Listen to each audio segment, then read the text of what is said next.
राम राम जी। ये प्रारंभ की हुई है।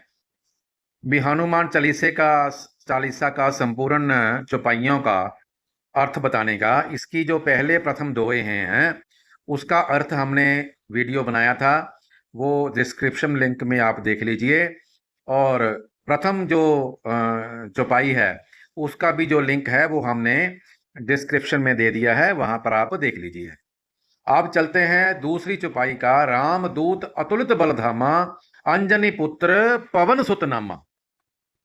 आप यहां देखिए, जब सभी को मालूम है कि हनुमान जी तो राम जी के दूत हैं, लेकिन अब यहां पे लिखा गया है अतुलित बलधामा। अब बंदर तो अतुलित बलधामा नहीं हो सकता, तो उनके पास तो रिद्धि सिद्धि थी। वो कोई भी रूप धारण कर सकते थे। बंदर का भी लंका में जब वो चले हैं तो मस्क मतलब चूहे का रूप धारण करके किए हुए हैं। तो वो अतुलित बलधामम, वो वनों में रहने वाले बानर थे, बंदर नहीं बानर थे। तो उनका अतुलित बलधामम, अतुलित बलधामम का यहां पर अर्थ ये है, उनमें इतना बल था, अतुल अतुल, जिसकी तुलना नहीं की जा सकती। समुद्र को पार कर लांग कर गए हैं, और लंका को जलाया, हवा में उड़े, सारी जो बूटी लेके आए। तो ये चीज सिद्ध करता है उनमें अतुलित बलधामम। अंजनी पुत्र पवन सुत नामा। अब अंजनी उनकी माता का नाम था, ये तो सभी को मालूम है। पुत्र वो किसके थे? पवन सुत। पवन कौन? कोई मनुष्य तो थे नहीं।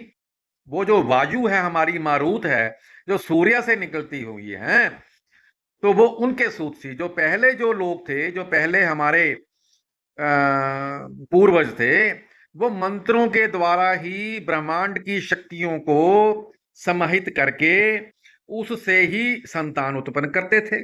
जैसे हम आजकल करते हैं ऐसे थोड़ा ही है, ये तो मैथुन क्रिया है।